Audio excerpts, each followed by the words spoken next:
And I've tested negative 4 times. Probably not. Probably not. All right. Good evening. This is the March 1st meeting of the MSAD11 Policy Committee.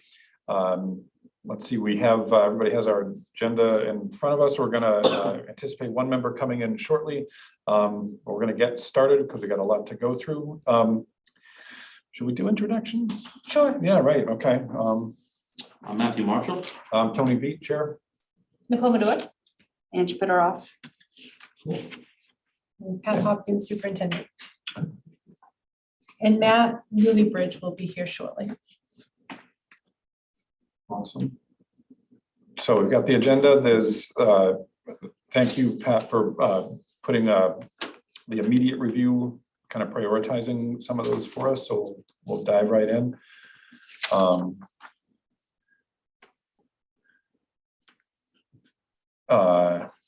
So IJJ. Oh, you know, one of the things I was thinking, we don't have to do it right now. Do we do this as a projection?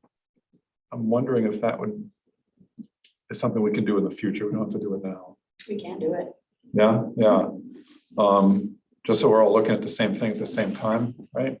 Do you want to plug into me? Is that, We can. yeah. Is that Wait. I don't know. Do I have the right? I don't have the right dongle. Yeah. Is that easier or is it easier for you to do it? It'd be easier for you to do it because you know where you're at.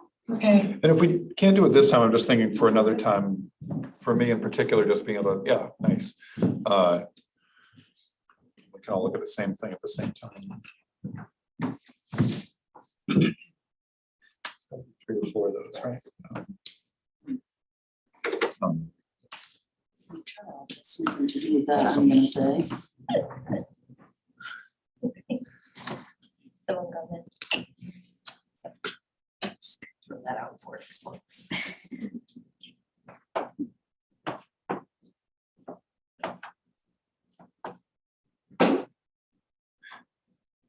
Okay, so it's up here for everyone to see. Can members of the audience, Mm. anyone watching, can they also see it, Terry?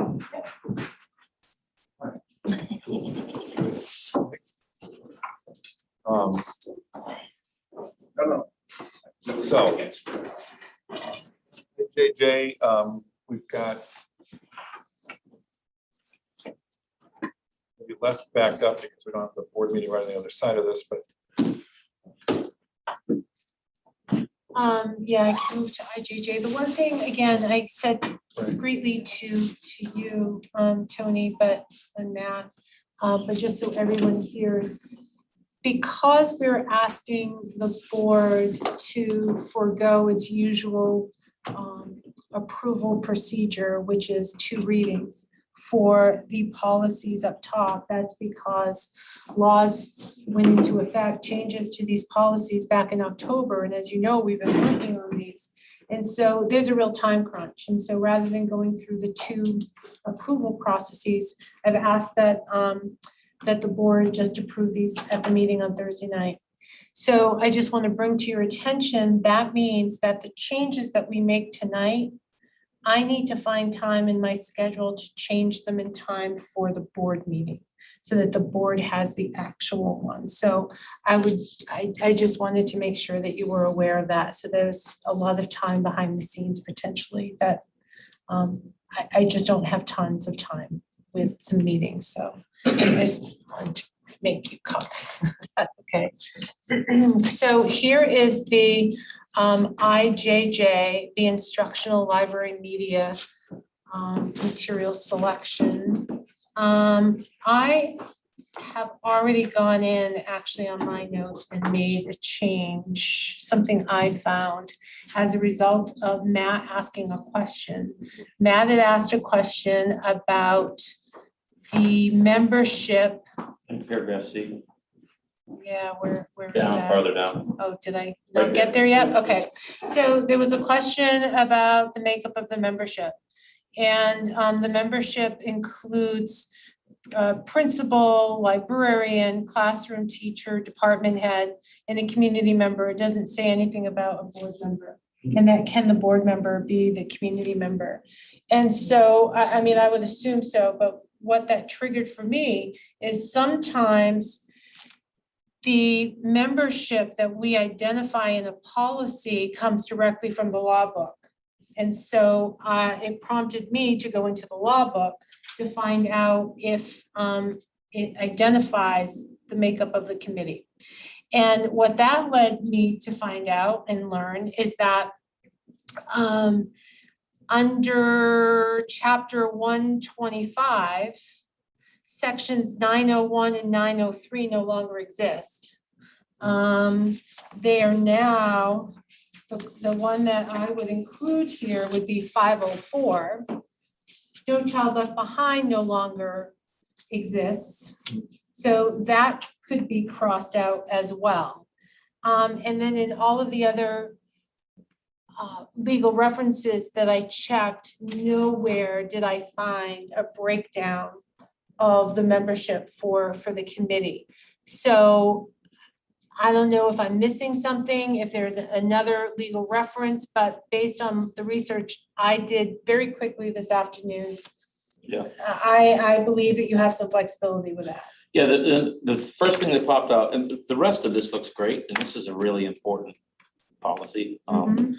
The rest of it looked great, but I guess my question around where it said community member, you know, who picks the community member? What community do they come from? You know, everybody has opinions and everybody, you know, you have folks that are, you know, very open to different curriculum. You have folks that aren't. So I just, and the other piece of it that kind of concerned me a little bit was the curriculum. Nobody in the curriculum committee wasn't really, there's no involvement at all with the curriculum committee. Doesn't necessarily need to be the curriculum committee chair, be somebody on the curriculum committee, but I know last summer when we were in the midst of trying to make the public understand or help them understand that we weren't teaching CRT and we don't plan to, and there was no really CRT curriculum, that the curriculum committee was knee deep in that whole process. So, and I think it worked, it was helpful. I think it worked out really well, working hand in hand with Angela. So I think there would be some value add there if we considered maybe removing the community member piece and maybe putting in a member of the curriculum committee, whoever that might be. And Angela could probably certainly make that decision who she would like to be part of that process. It's just a thought that I had. And would you be so specific to say a school board member from the curriculum committee? Well, are there any others? Well, but in the future, if there are, if the board decides to add other people to the curriculum committee, Well, like It's teachers possible. or something? yeah, teachers, Yeah, community that would be, I'd be members. fine with that. I just don't know if we're gonna add somebody from the curriculum committee. Yeah, okay, yeah. I'd be happy to leave it at one community member, comma, which could include a school board member. Because the director of curriculum could be the appointing person, right? Although it could be the superintendent too, so that curriculum could be entirely bypassed there. Yeah, but I would say, Tony, that I guess you're right, but I would say that. I kind of don't want to lose the public piece. And I agree, where do The they only come problem from? is who do you select? I mean, how do you, how do you figure out who's gonna be that community member? And it's, There's an opportunity there for, Many. yeah. I mean, most of us on the school board, all of us on the school board are elected officials, so we represent every community. So, I don't know. That's a good point. I think it would belabor, which is already gonna be a lengthy process, and I don't mind it, because someone might be less inclined to make a stupid or frivolous complaint, seeing that all that's involved with it. But I guarantee if we keep the community member in there, the person who lodges the complaint, like, I'm in the community, I want to be on the deciding portion, as opposed to the curriculum committee member or a teacher. You know, maybe if it's a argument about something in the English department, well, not necessarily that teacher, but maybe another English teacher from the school can do it, that type of thing. But I think we're just opening up a massive can of worms. We say John Q. Public can do it. And it already has a classroom teacher. Okay. I heard this morning, sorry. Just keep in mind, if it's an elementary position or a concern regarding material at the library in the elementary school, there are no department heads. Right. So yeah, we still need the classroom teacher. I think we're well covered with if we added a curriculum committee member. I think we're very well covered. And yeah, so.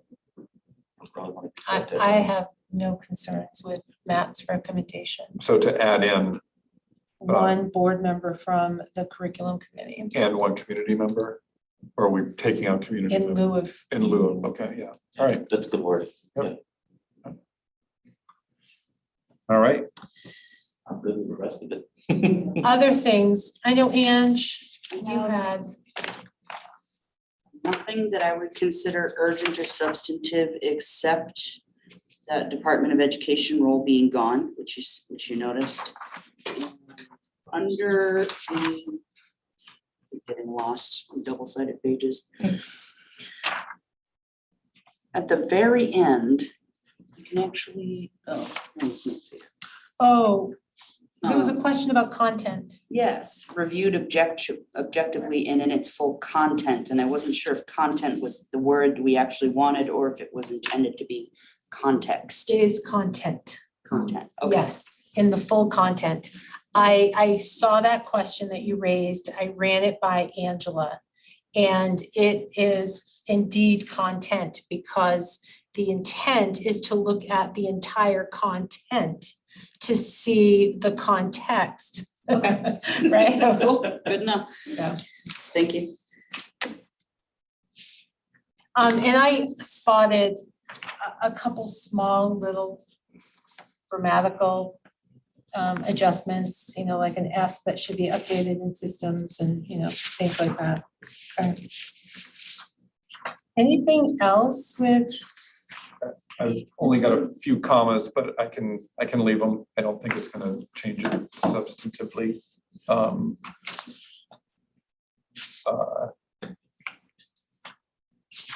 So, yeah, we can keep moving next. Awesome, thank you. Yeah. The form IJJ-E. So the change here is to provide, we inserted additional information from the complainant. Wanted to find out who is the complainant. Has the complainant reached out to the person involved and asked about providing the materials and reached out to the building principal, just so that the chain of command is being followed. So Pat, this form is completely new to the policy? No, the double underline Okay. language, that's what's Yes. new. Okay, perfect. The rest of it was all in place. So questions or concerns about that? Was this used last year in looking at the CRT No, process? Yeah, no, yeah. Was no. this, there was a problem with a math question that Angela had talked about, as this probably wasn't utilized there either. Correct. So But if someone doesn't use this form, or if they say, I have a complaint, say, okay, fill out this form. If they don't do it, then can we blow them off?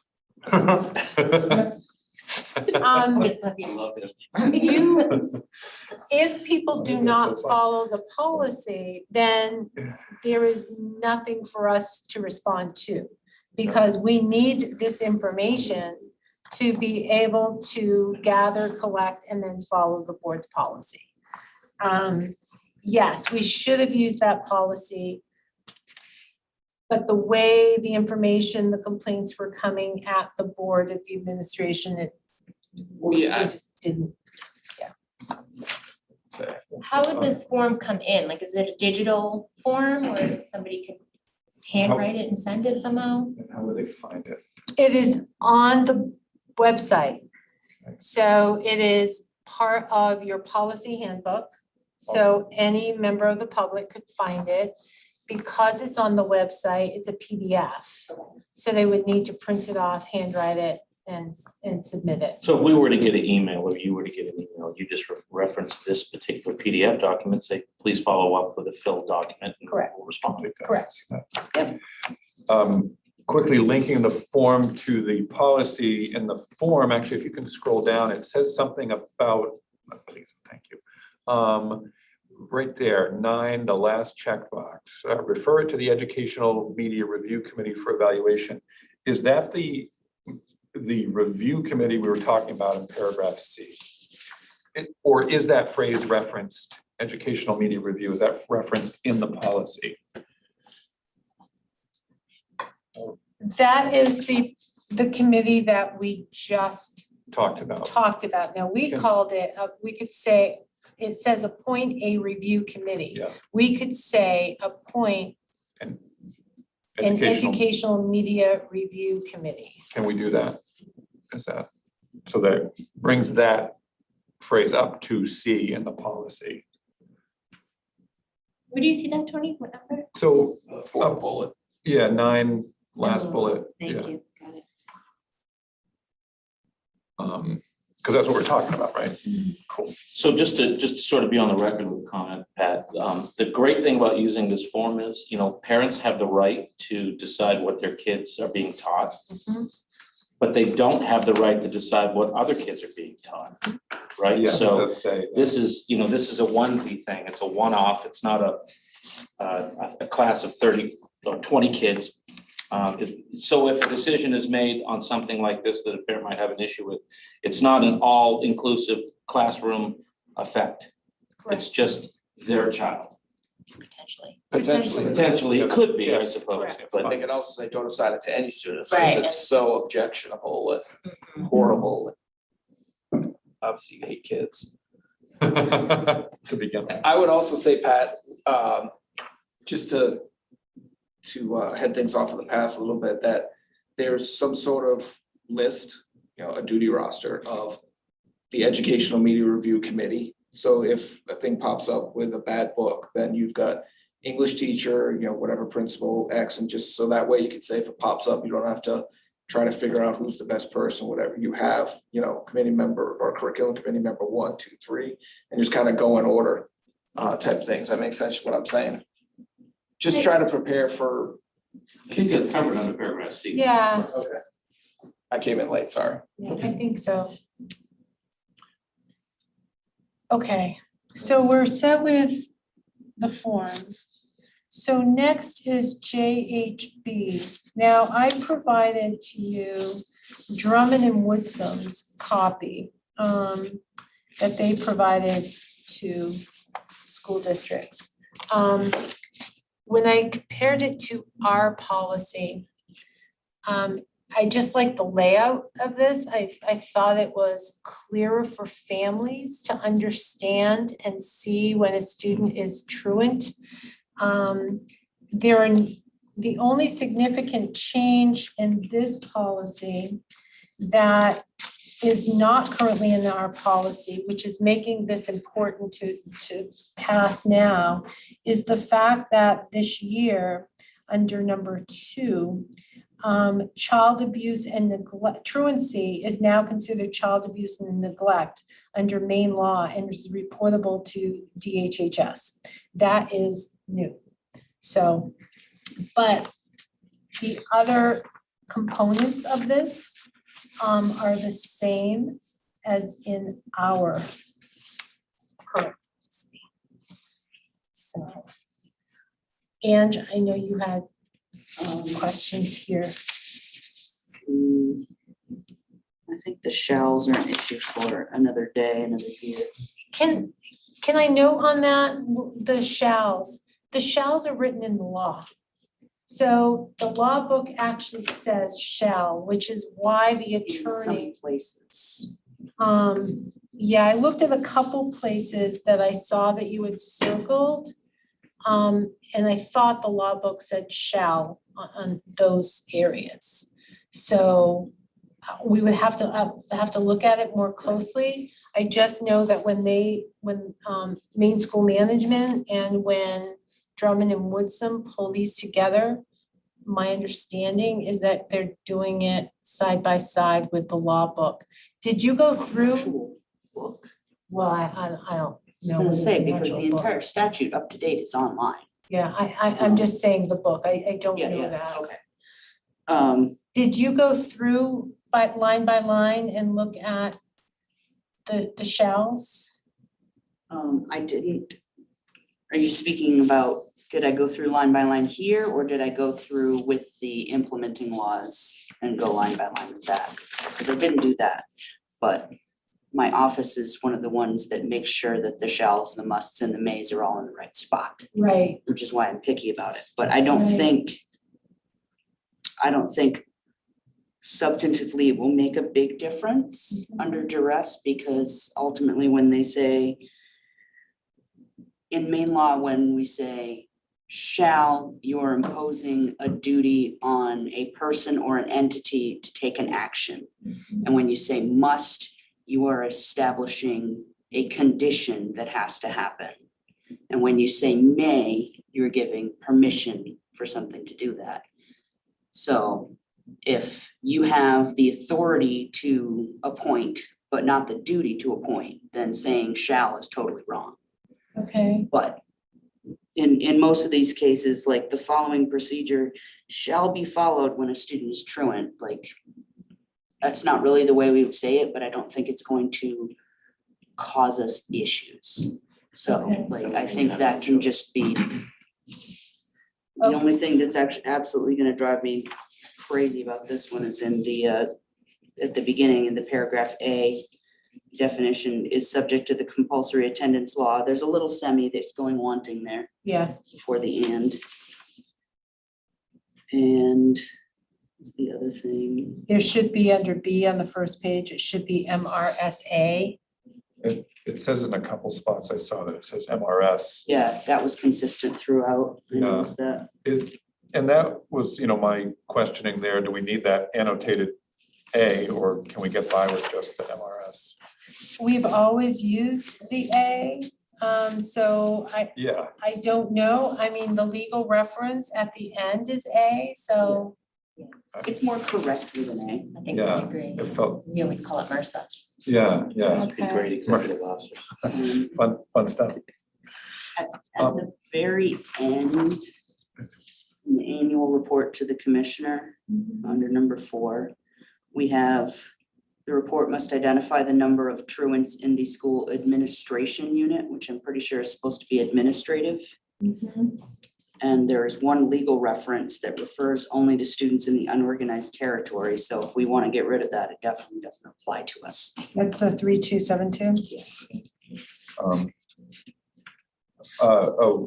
I had a couple of things on this. Can we say truant students, not just truants? I don't see where we saw that, but I don't know where you are. the reporting on truants, is that it? Identify the number of students in the school. Oh, I see, okay. Number of truant Truant students? students? Yeah, just to keep them as people.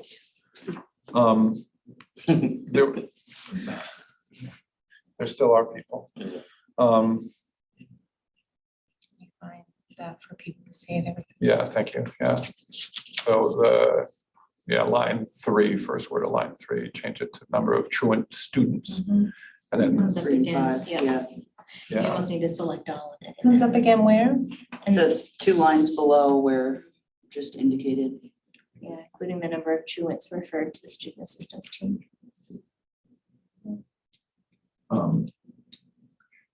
a little up from there on F, there's a little indent on a prior, but we can leave it. Yeah, that's fine. Notice this, I can live without that. There's a bunch of these throughout this, and I just encourage us to look at including but not limited to, any section that says that. We do different punctuation throughout, and it's killing me. So, sorry, we're on C10, say, on this one. I Okay, jumped around a little bit. And I would read it, I would always read it as including comma, but not limited to comma. And we do that in some sections of all of these policies. In some sections we do less commas. So some sections we do more as I like it and some we do less. I would prefer we be consistent. And I'd rather have it with, So what's difficult in this Yeah. particular case is we have different people creating these policies, these draft policies, right? And so sometimes you have main school management, and they may be using a certain process, and then you have Drummond and Woodsum, they may be using a different. So that's probably where a lot of the inconsistencies come from, and truthfully, when I am looking to update our policies, I'm looking at the substance. yeah, Now, there'll be some layout issues, and there are some other fundamental things that I will look at. But I'm really looking at the content and making sure that it's accurate. And I'm not spending the time, I'll be honest, in looking at the consistency of how we use commas, Tony. yeah, I know. Sorry. And I gotta tell you, it drives me absolutely insane. It really Yeah, we just, all have those little things, right? I get it. I Like, I totally get it. I can't read it. But I can make it make sense, but I really have to grind.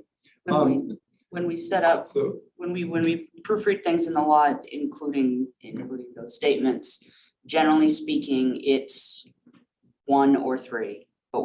But like 1 or 3, but almost never something else, unless sometimes you have an including statement that is restrictive, and in that case, you can't have any. It'd be like a list of students specifically including this, as opposed to like restrictive as opposed to descriptive. You also have to keep in mind that all these policies come from an organization that's had time to review them, right? And the lawyers have looked at them. and actually your point, different lawyers are saying different things. Okay, I'm good to move. I just had to get it out. Thank you. So does that cover us on PHP? Okay. All right, then the next one is JK. This is student discipline. So the only change there that I made is with recess. So recess may not be withheld as a consequence for a violation of student code of conduct for any student in grade 5 or below, except when there is no alternative time available. It can be used for restorative interventions related to student conduct. Do we need to define restorative? Do we have examples, or is that something we can? It is not in the law book, no. That's that, okay, Not that I am That- aware of, no. that covers us. Then who makes that decision, Pat? I What? see there's some wiggle room there, unless it's except when there's no alternate time available. Is it the Right. building principal Yes. or the teacher? It could be either or, depending upon the situation. I mean, oftentimes it will be a teacher who decides to withhold recess. But in this particular case, I think given the new law, what I've heard so far from many of the administrators is that they're working with the building principal to, Okay. I just think consistency is important, Yeah. especially with parents. yeah. Is that for an individual or can there be mass punishment? Like, just the whole school. The whole class was terrible, you're not going to recess today. Can't do it. Okay. Can't Hands on do the it. desk, all recess. Yeah, this policy, the new law prevents that from happening. No. Yeah. No, and it's so Good question. important for students to get out of the Yes. building, out of the classroom, especially if there are indeed some behaviors occurring. What they need most is to be able to run around, burn off that energy, get Especially this outside. year or last. Correct. That's a function of what's been going on the past 2 years. All right. I have one thing in student discipline. You've been fairly consistently removing the MSAD11 before the board, and we have one in the second paragraph that's remaining. What I've typically done, though, I thought, is I keep one and then I eliminate the rest. Okay. To kind of identify the board. The very first one, In right? each policy. Correct. That works for me. And so, Yeah. as I say that, Ange, Ah, you look at JKD, and it just says the board. So let me insert the MSAD board. Let's go to that one. Okay, and so in this particular one with suspension of students, again, students grade 5 or below may not receive an out-of-district suspension except when they violated the Federal Gun-Free Schools Act or they present an imminent danger of serious physical injury to other students. And it's determined that a least restrictive intervention would be ineffective.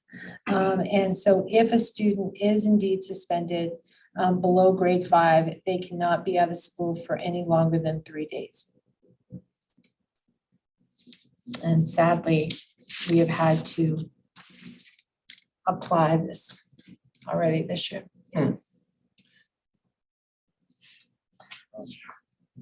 Anything else with this particular policy? Okay. How often does it happen, Pat? Goes in cycles. It's been a few weeks. But then there was a time, I don't know if it was in January or December, where we had a couple back to back. Certainly, we try not to, but if other students are in danger. Well, because people say all the time, it's the worst thing you can do to a kid, but if it's affecting other people, yeah, it's obviously necessary sometimes. If there's the potential of causing harm, then we need to remove the student and we need time to figure out how to have the student return in a manner that's safe for the student and safe for all of the other students. And sometimes you need a couple days to figure that out.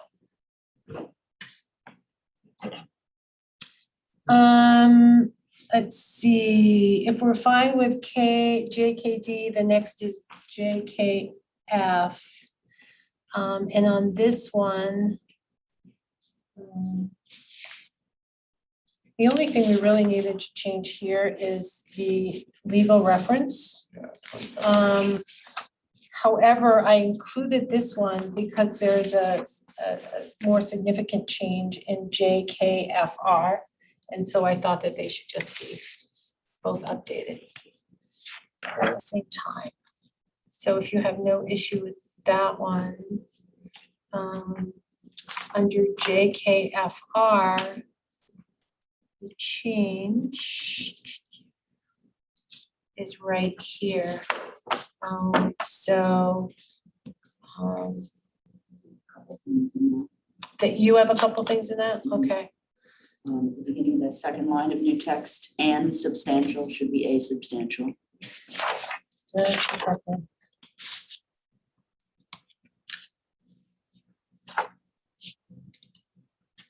Sorry, where are you? So where? In the new text, the underlined text in new paragraph E of the second line on the left side, and substantial. That could have just been a typing error on my part. And on the bottom line, I think probably you want an article before the substantial. Have the student attend an interim placement until the substantial likelihood of injury is resolved.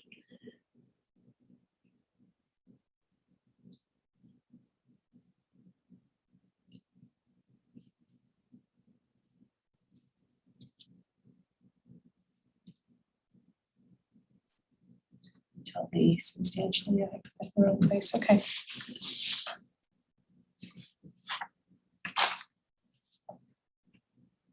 Does the year need to be updated on the legal reference, or it's updated in another area? Just below E there. 17 above, I don't know if it's the same. Yeah. Yeah. Same reference. 13. I see it before. Yeah, I see it. Keep, but it's 2017.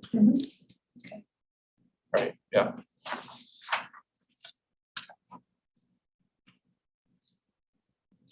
All right. with that one. The next one has to do with immunizations. Again, this one was pretty comprehensive, and I really liked the way Governor Woodson laid this out.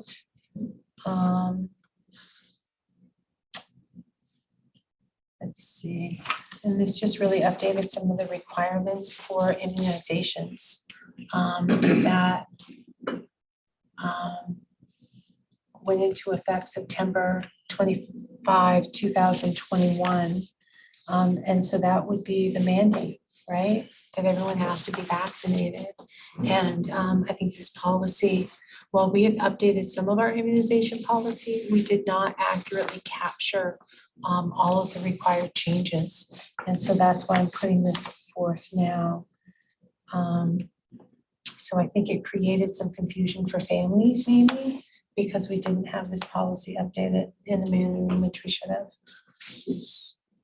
The only thing, I had a little thing with the order of the actual vaccinations. And as I looked at it, I realized they're put together as they're usually delivered, right? So polio is one, diptet is one, but it's the way that it's punctuated is it's a weird pattern of commas and semicolons. But I get it as I look at it. MMR is one series, but it's sort of weird.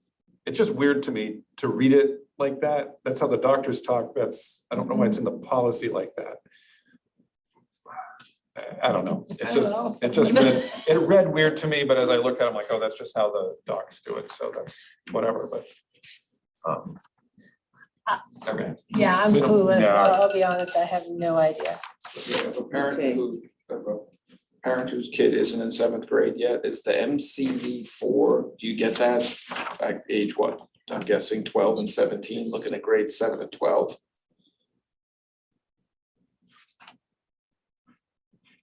The last sentence, students entering grade 7 and 12. Or is that by the age of 12, you need to have MCV4? If no one knows off the top of their head, let me research that. It looks to me like it should be by the age of 12. Okay. Yeah. Yeah, that's about right. There's a couple grammatical things that are really glaring for me. That I think we probably ought to fix. Under that immunization students, our second paragraph that begins a student who was enrolled. That third line down on the right side, it says are exempt, but we're speaking about an individual is exempt. Nice. That one. And then if we go down to paragraph C to the number 1 in the third line, in the middle, we have parents / guardians and has, and that should be have. A physician. The same scenario happens in number 2, immediately below it on the second page. That has on the third line should be a have.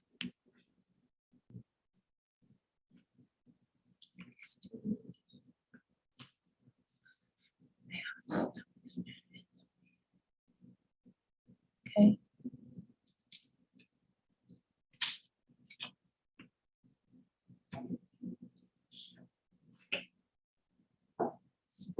Anything else? Your Speedy Gonzalez here, that you were able to pick those up so quickly. Good, thank you. Good catches.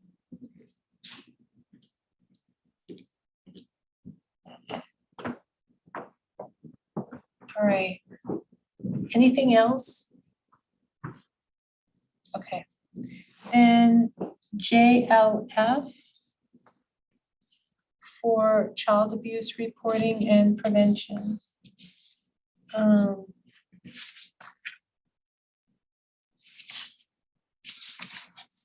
We do not have this policy. A new one. Yeah, this is Oh, sorry. new. We don't have it. Oh, right. I feel like this is really important for staff to be aware of our obligations, but also for families. For example, you know, if DHHS comes in and they want to interview students, they have the right to do that. And so thought it was really important for us to have this policy.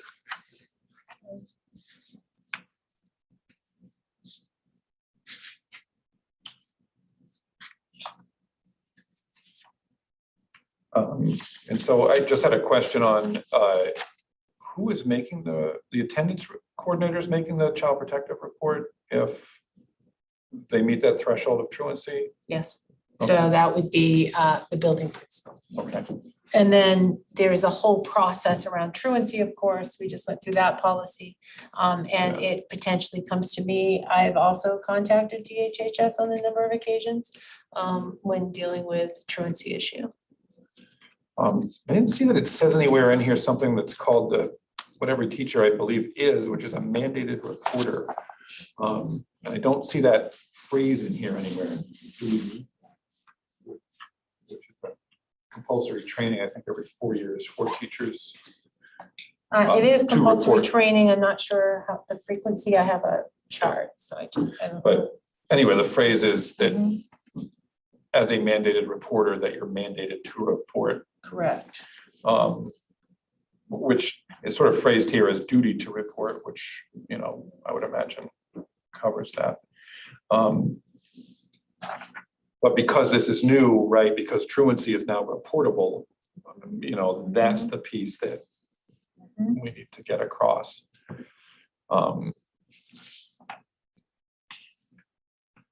Teachers have been mandated reporters for a long time, right?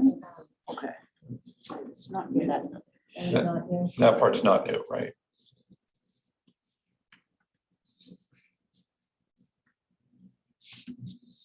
Anything with this policy?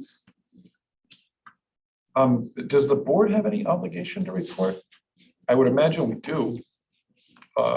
In the event something's disclosed in an expulsion hearing, for instance, or something, In that case, I mean, I would do it on It would- behalf it of the board. it would fall, yeah, okay, yeah.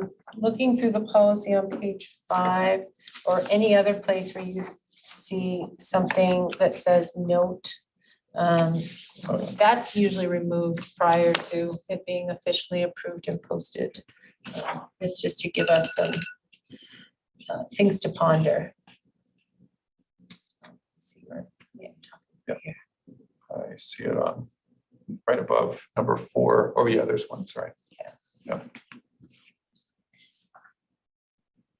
Anything? If not, Oh, I think I had one thing, and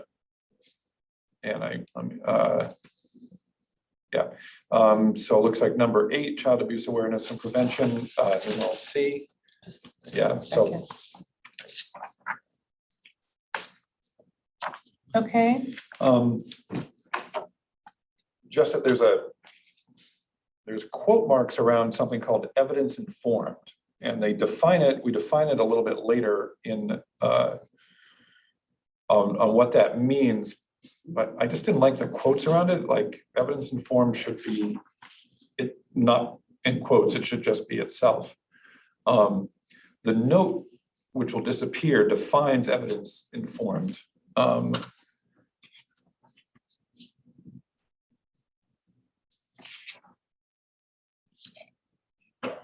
I would tend to just lose the quotes because that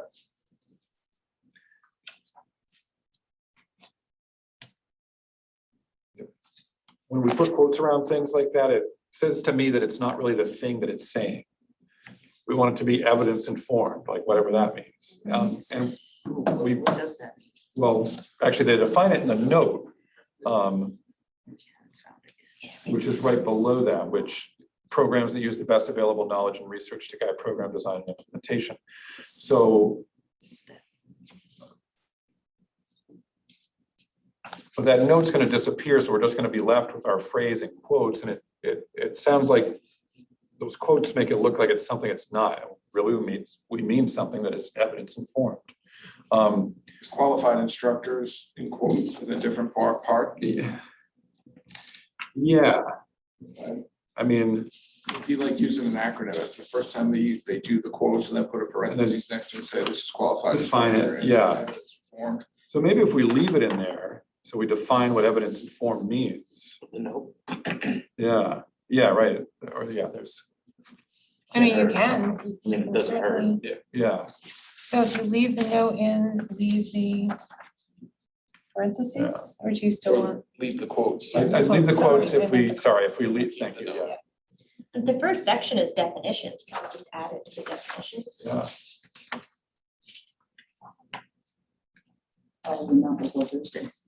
Oh, yeah, that too, yeah. Very kind of you, Ange. So actually, here's my piece about the note versus what's in that. So qualified instructors isn't in quotes, but is defined in the note, but then evidence informed is in quotes and then it's defined in the note. So one or the other, We'll get rid of the quotes and say see note, yeah, keep the note. That should be a quick we know, fix. right? Can you fit this in before Thursday? Do it right now.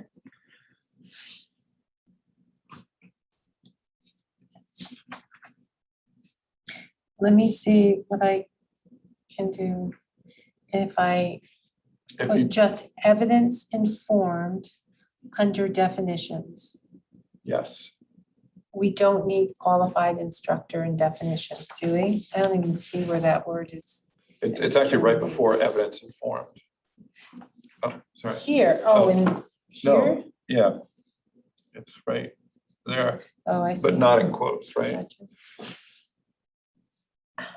I don't know if qualified instructor is, Do we, yeah, definition is necessary, but, yeah. okay. Let me see what I can do.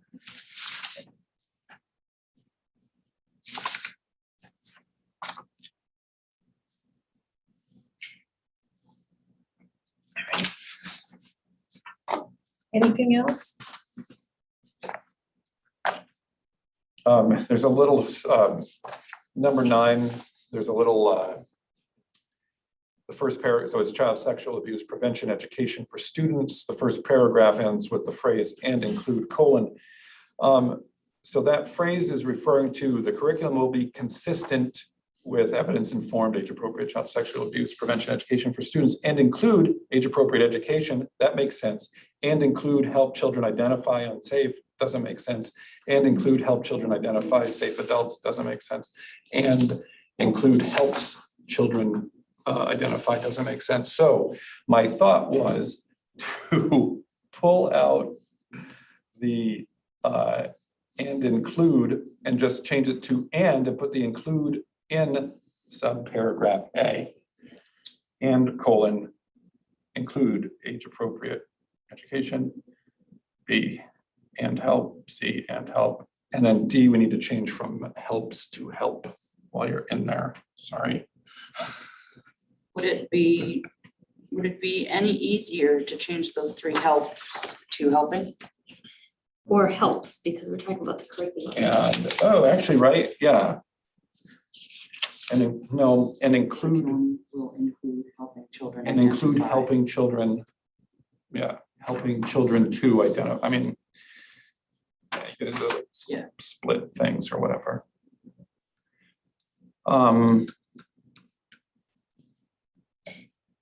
Yeah, but me personally, I think I prefer and helping children too, Okay, yeah, and just Yep. keep the include as is. okay, yes.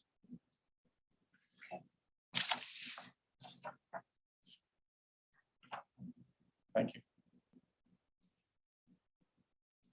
All right. Anything else? How are we doing? We have 6 minutes before we're a little flexible.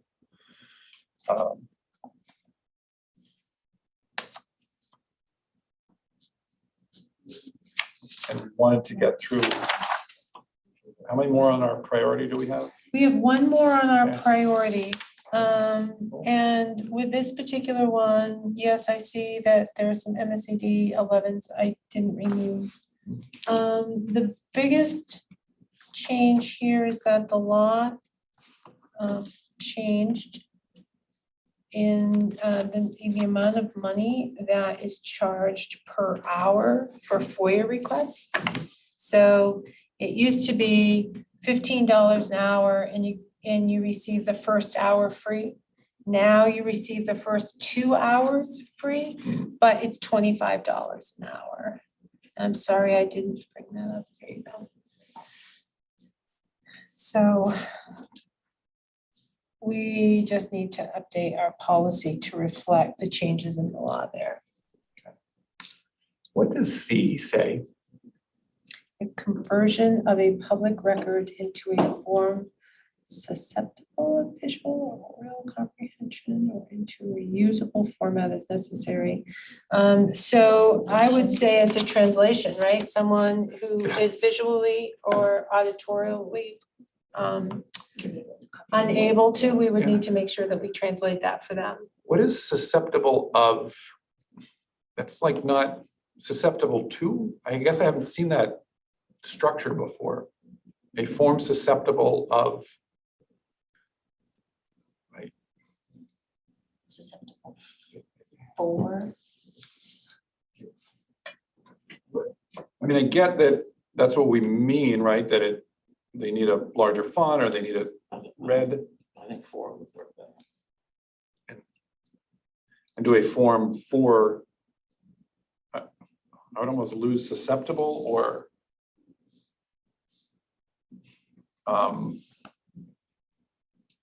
Or.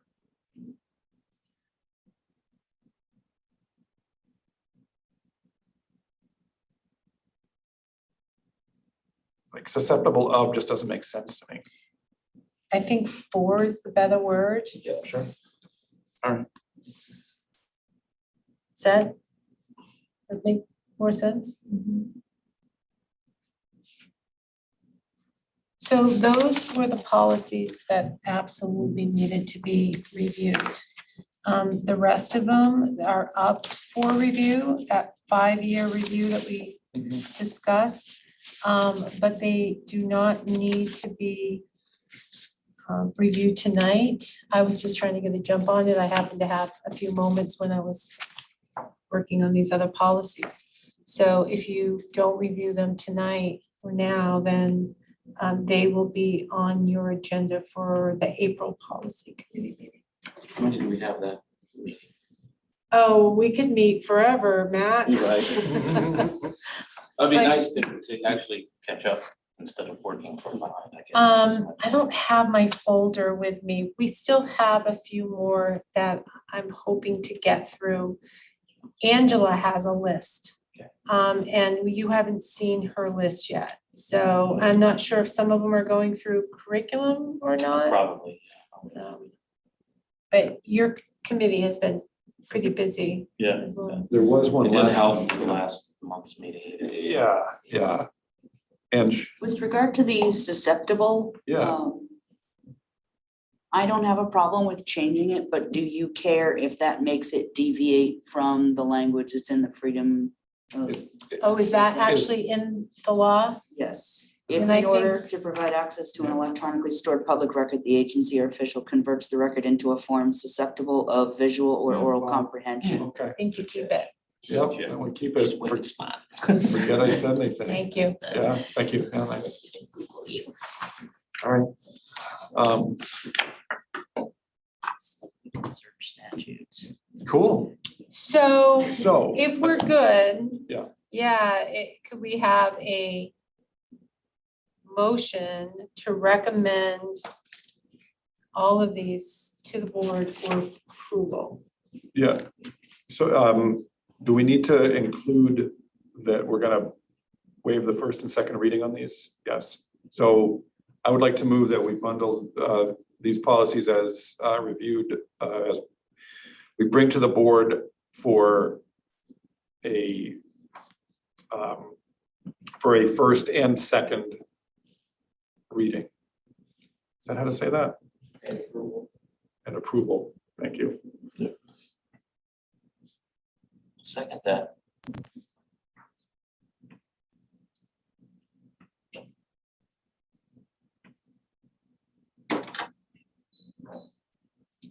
All right, cool.